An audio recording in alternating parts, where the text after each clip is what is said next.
आइए आज के मुख्य समाचारों की रेखा आपके सामने प्रस्तुत करें।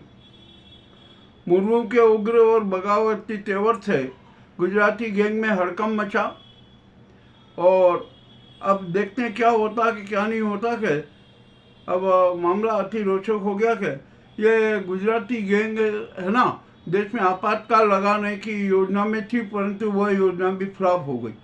अब यह राष्ट्रपति मुर्मू क्या कदम उठाती ये देखना के संभव है कि वे किसी भी हालत में राष्ट्रपति शासन की घोषणा कर देंगी। ये मामला है, बड़ा रोचक मामला है। अब स्थिति क्या बनेगी अभी देखना है। दूसरा, मध्य प्रदेश के धार के पीथमपुर में एक तेल कंपनी में गैस रिसाव हुआ, बड़े हड़कंप मचा। 3 जो मजदूर थे वे गैस की चपेट में आए, उन्हें वहाँ पर प्राथमिक उपचार दिया गया, बाद में एमवाई में ले जाया गया जहाँ पर 3 की मौत हो गई। अब ठीक है, हो रहा है, अब क्या कर सकते हैं। चंद्र ग्रहण का प्रभाव है ना, वो तो कहीं ना कहीं किसी न किसी रूप में तो आएगा ही। अब यहाँ पर मोदी का जो सांसदों को वोट था ना, वो तो रद्द हो गया। अब ये बड़ी परेशानी में हो गई कि अब क्या करें क्या नहीं करें। 151 सांसद आने को ही तैयार नहीं भाजपा के, और वो सब गडकरी के साथ हो गए। मामला अति रोचक हुआ। अब नाजी गैंग क्या सोच रही, क्या नहीं किया, क्या करें क्या ना करें, ये कि उपराष्ट्रपति चुनाव का होगा, कल मतदान होगा, रात को परिणाम आ जाएगा। अब जैसे ही परिणाम आएगा उसके बाद में भारत की राजनीति बदलेगी। ये सरकार अल्पमत में हो जाएगी, कोई दिक्कत नहीं है। राष्ट्रपति सरकार को भंग कर देगी, किंतु राष्ट्रपति यहाँ पर एक दाव खेल सकती है। वो कह देगी कि नहीं आप सदन में है ना फ्लोर टेस्ट करवाई, ये भी होगा फ्लोर टेस्ट। अरे ये जब राष्ट्रपति का चुनाव होगा ना, इसी को ही फ्लोर टेस्ट मान लिया जाए, इसी के आधार पर ही तो आगे की कार्रवाई हो सकती है। अब देश का नया उपराष्ट्रपति कौन होगा ये कल रात को स्पष्ट हो जाएगा। अब यहाँ पर सवाल उठ रहा है कि जनता है ना बड़ी मांग कर रही है कि मोदी और अमित शाह को तत्काल गिरफ्तार किया जाए, क्योंकि इन्होंने देश के साथ और जनता के साथ बहुत बड़ी गद्दारी की है, बहुत बड़ा धोखा किया है, झूठ बोला के, फरेब पिया के। तो अब वो उनकी गिरफ्तारी की मांग कर रही। अब देखना है गिरफ्तारी कब होगी, कौन करेगा, आखिरकार गिरफ्तारी करेगा कौन।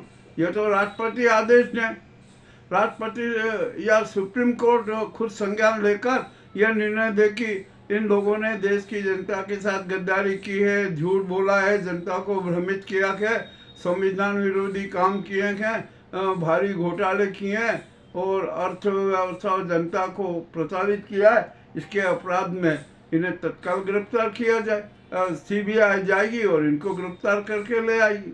ठीक है, ये भी संभव है। अब यहाँ पर जो प्राकृतिक आपदाएं बिल्कुल जारी है, जल प्रलय जारी है।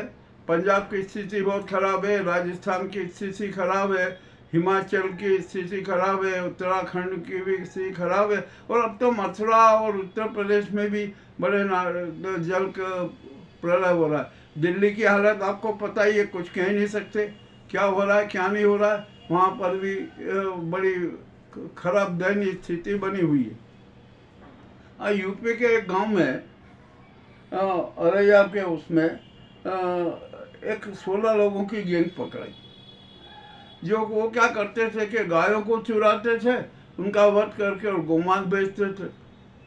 ये मामला बड़ा विचित्र हुआ, इससे हड़कंप मचा।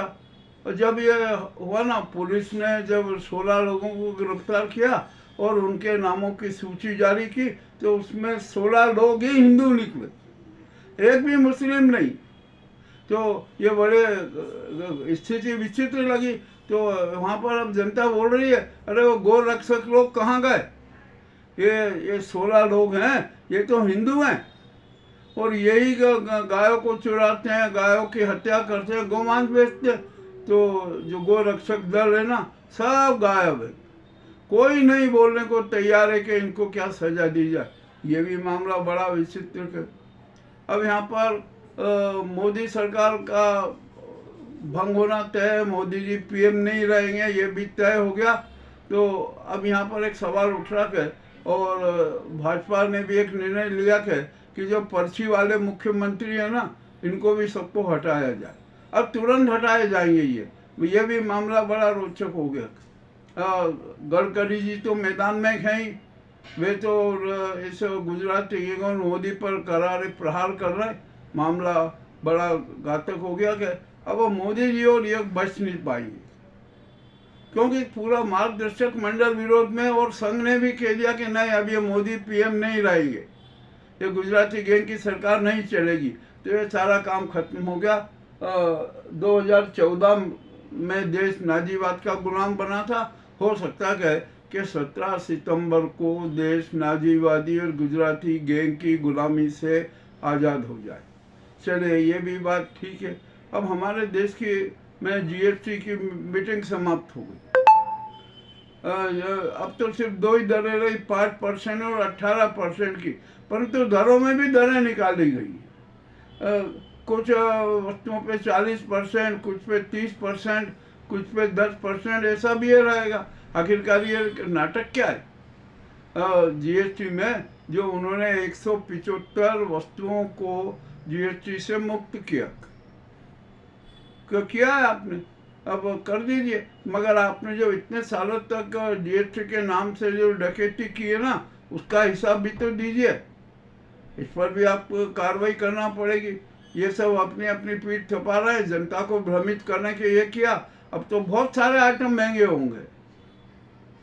को 20 लाख से कम वाली कीमत की कार है ना, वो जरूर सस्ती होगी, परंतु कौन आदमी खरीदेगा? ये भी सब पूंजीपति खरीदेंगे। चलिए ठीक है, ये भी अब जीएसटी का नाटक भी है ना, बहुत जल्दी उजागर होगा। ये जीएसटी में के जो संशोधन किया जा रहा है ना, ये भी एक शातिर धोखा ही लगेगा। ये अभी सब बातें सारी सामने आ जाएगी। अब यहाँ पर ये नाजी सरकार ने क्या नाटक किया? काला धन लाएंगे, काला धन लाएंगे, काला धन लाएंगे।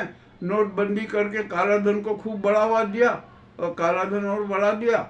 अब यहाँ पर जब देख लिया कि काला धन की खत्म नहीं हो रहा, तो उन्होंने एक काम किया।